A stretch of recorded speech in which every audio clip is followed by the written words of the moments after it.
செல்வ பெருந்தகைக்கும் செம்பரபாக்கம் ஏரிக்கு என்ன சம்மந்தம் இருக்கு? இல்ல இல்ல, அதான் கேட்டேன். செல்வ பெருந்தகைக்கும் அவர் ஒரு காங்கிரஸ் கட்சியின் தமிழ்நாடு தலைவர், அவர் தொகுதியில கூட இருக்கலாம். அவருக்கும் செம்பரம்பாக்கம் ஏரிக்கு என்ன சம்பந்தம் இருக்கு?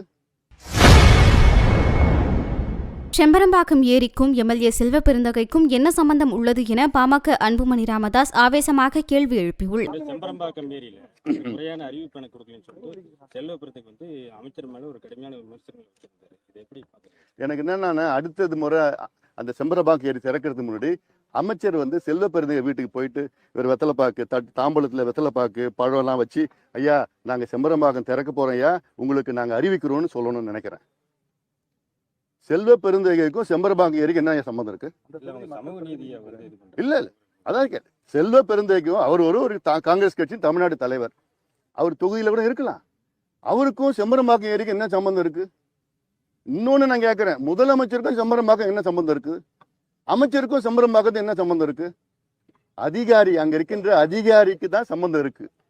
அங்க இருக்கிற அதிகாரிகள் எப்போ திறக்கணும், எப்போ மூடணும், எவ்வளவு திறக்கணும் அதிகாரிகள் முடிவு பண்ணணும். இது அமைச்சரோ முதலமைச்சரோ யாரோ காத்துட்டு இருக்க கூடாது. கையெழுத்து போட்டு அவங்க தான் காத்துட்டு இருக்கணும், இவங்க திறந்து விட்டா இவங்க சொன்னதான் திறக்கணும்லாம் கிடையாது. இது வெள்ளக்காரன் காலத்துல பண்ண, இது தேவையில்லாம ஒண்ணு. வெள்ளக்காரன் நம்ம தமிழ்நாட்டில் மட்டும் இந்தியாவில் உள்ள நம்ம நீர் மேலாண்மைக்கு மூலமாக ஒரு கண்ட்ரோல் வைக்கணும்னு பார்த்தான். டேம் எல்லாம் அவன் கண்ட்ரோல் எடுத்துக்கிட்டான், எல்லாமே அவன் கண்ட்ரோல் எடுத்துக்கிட்டான். ஏன்னா அப்போ எப்போ திறக்க சொல்றோன்னா, ஏன்னா மக்களை கண்ட்ரோல் பண்ணுறதுக்கு இது. இன்னுமா நம்ம அதை பின்பற்றுறோம்? தான் சாத்தனூர் அணையில தானே பிரச்சனை ஆயிடுச்சு. முதலமைச்சர் அனுமதி கொடுக்கணும், அமைச்சர் அனுமதி கொடுக்கணும்னு எப்போ கொடுத்தாங்க? ராத்திரி 1:30 மணிக்கு. இதுக்கு முதலமைச்சருக்கு உங்களுக்கு என்ன சம்பந்தம் இருக்கு? அமைச்சருக்கு என்ன சம்பந்தம் இருக்கு? எம்எல்ஏக்கு என்ன சம்பந்தம் இருக்கு? அவங்க எப்போ வேணா திறக்கட்டும். அதிகாரிகள் தான் அதுல சம்மந்தப்படுத்தணும். அதுல இருக்கிற சிஇ, ஜேஇ, ஏஇ எல்லாமே அவங்க தான் இதுல முடிவு பண்ணணும், எப்போ திறக்கணும், என்ன திறக்கணும்னு இருக்குது. அதனால விரைவில் முடிவு பண்ணும்.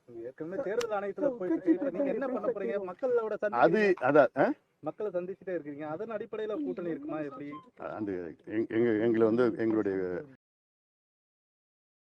செய்திகளை உள்ளது உள்ளபடி தெரிந்து கொள்ள ரெஃப்ளெக்ட் நியூஸை சப்ஸ்கிரைப் பண்ணுங்க.